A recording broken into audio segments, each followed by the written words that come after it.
أعوذ بالله من الشيطان الرجيم. يا أيها الذين آمنوا لا يسخر قوم من قوم عسى أن يكونوا خيرا منهم ولا نساء من نساء عسى أن يكون خيرا منهن ولا تلمزوا أنفسكم ولا تنابزوا بالألقاب بئس الاسم الفسوق بعد الإيمان ومن لم يتب فأولئك هم الظالمون۔ اے ایمان والو، کوئی مرد دوسرے مردوں کا مذاق نہ اڑائے۔ ہو سکتا ہے جن کا مذاق اڑایا جا رہا ہے وہ اللہ کے ہاں بہت بہتر ہو۔ کوئی عورتیں دوسری عورتوں کا مذاق نہ اڑائیں، ہو سکتا ہے جن کا مذاق اڑایا جا رہا ہے اللہ کی نگاہ میں وہ بہتر ہو۔ ایک دوسرے کو طعنہ مت دیا کرو، ایک دوسرے کے نام مت بگاڑو۔ ایمان لانے کے بعد کسی کو گناہ کا نام دینا بہت بری بات ہے۔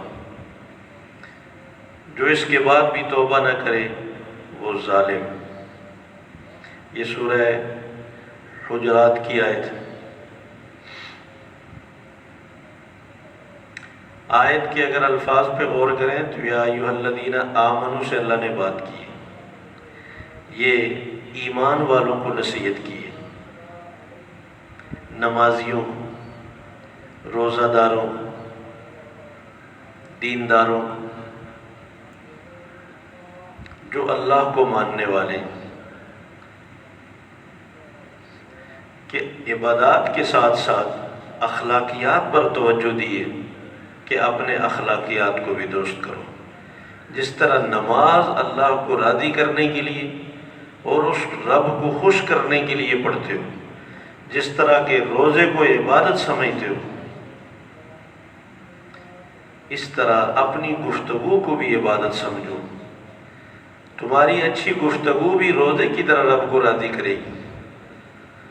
روزہ نہ رکھنے جس طرح رب ناراض ہوتا ہے، ایسے تمہاری غلط گفتگو سے بھی رب ناراض ہوتا ہے۔ نماز کے لیے ہم کس طرح دوسروں کو جگہ دیتے ہیں آس پاس صف میں، تو ہر معاملے میں دوسرے کو عزت دینے کی کوشش کریں۔ جیسے ہم نماز میں صف میں کھڑے ہوتے ہیں تو ہمیں کوئی محسوس نہیں ہوتا کہ غریب ہمارے پہلو میں کیوں کھڑا ہے، ہماری اس میں کوئی توہین نہیں ہے۔ ہم خود رب کے سامنے معافی مانگنے کے لیے کھڑے ہیں۔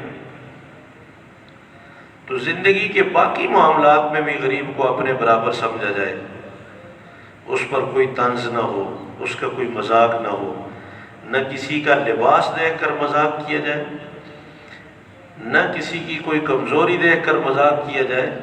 اللہ کے ہاں دولت کا، غربت کا کوئی مقابلہ نہیں۔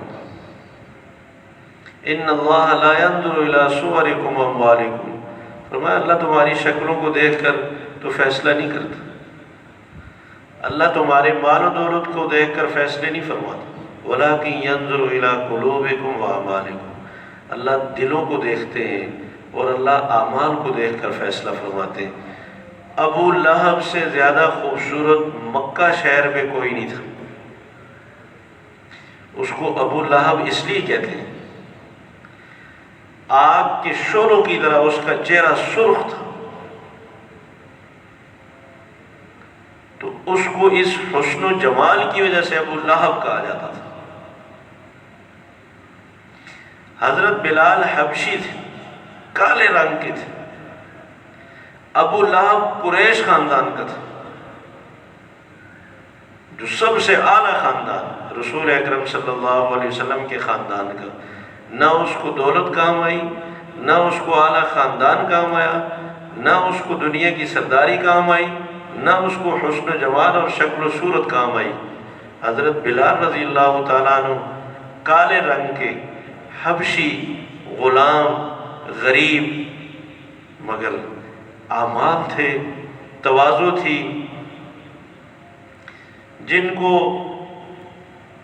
ابو جہل امیہ اپنی مجلسوں میں بیٹھنا گوارا نہیں کرتے تھے کہ یہ ہمارے ساتھ بیٹھے، اس کو قمیض پہننے کی اجازت نہیں تھی کہ تم آزاد لوگوں کی طرح نظر آؤ گے، قمیض اتار کے رہا کرو تاکہ تم غلام نظر آؤ۔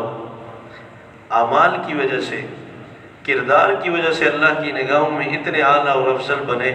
آپ صلی اللہ علیہ وسلم نے فرمایا، بلال، جنت میں جب چل رہا تھا تو مجھے سامنے تمہارے چلنے کی آہٹ محسوس ہوئی۔ میں نے جبرائیل سے پوچھا کہ یہ کس کی آواز ہے؟ فرمایا یہ دنیا میں بلال چلتا ہے، یہ اس کے چلنے کی آواز ہے۔ تو اللہ تبارک و تعالیٰ نے غریب سے غریب انسان کے بھی اعمال کو دیکھ کر فیصلہ کرنا ہے، کہیں ایسا نہ ہو ہم جس کا مذاق اڑا رہے ہو وہ اللہ کی نگاہ میں بڑا مقام رکھتا ہو۔ تو اس لیے فرمایا کسی کا مذاق نہ اڑائے۔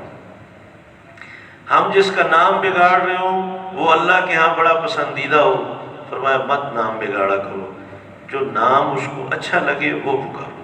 اس سے معاشرے میں عزت محبتیں پیدا ہوتی ہیں، نام بگاڑنے سے نفرت پیدا ہوتی ہے، ایک دوسرے کو تانا دینے سے دوریاں پیدا ہوتی ہیں۔ مت تانا دو، یہ اللہ کو پسند نہیں۔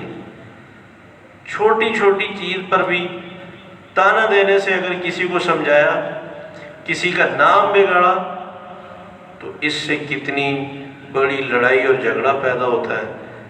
پہلے تو ہم کسی کو منع نہیں کرتے، منع کرتے ہیں تو اس کو تانا دے کے منع کرتے ہیں، جاہل کہیں گے تمہیں پتہ نہیں، اب اس کو اتنا بھڑکا دیتے ہیں کہ وہ مرنے کے لیے تیار ہو جاتا ہے۔ ابھی بتا رہے تھے ایک بندے نے کھانسی کی، 3 قتل ہو گئے۔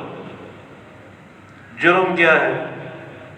یہ ہمارا ایک دوسرے کو سمجھانے کا انداز غلط ہے۔ ہم پیار سے سمجھائیں۔ اولاد کو بھی اگر آپ نفرت انگیز لہجے میں بتائیں گے، ٹوکیں گے، وہ بھی دشمن ہو جائیں گے۔ کسی غریب کو بھی تانا مت دیا جائے، کسی کا مذاق نہ اڑایا جائے، کسی پر طنز نہ کیا جائے، کسی کا نام نہ بگاڑا جائے۔ فرمایا کہ ایک ایمان لانے کے بعد، مسلمان ہونے کے بعد اب اس کو ہم پھر بھی نام بگاڑتے رہیں، طرح طرح کے الزامات لگاتے رہیں، اس سے تو معاشرے میں نفرتیں ہی پھیلتی ہیں، محبتیں پیدا نہیں ہوتی، آپس میں جوڑ پیدا نہیں ہوتا۔ تو نماز کی طرح، روزے کی طرح، ہم دوسری نیکیوں کی طرح اپنی زبان کا بھی خیال کریں، اپنی گفتگو کو بھی ٹھیک کریں۔ اللہ تعالی ہمیں صحیح سمجھنے کی، عمل کی توفیق نصیب فرمائے۔ اللہم انت السلام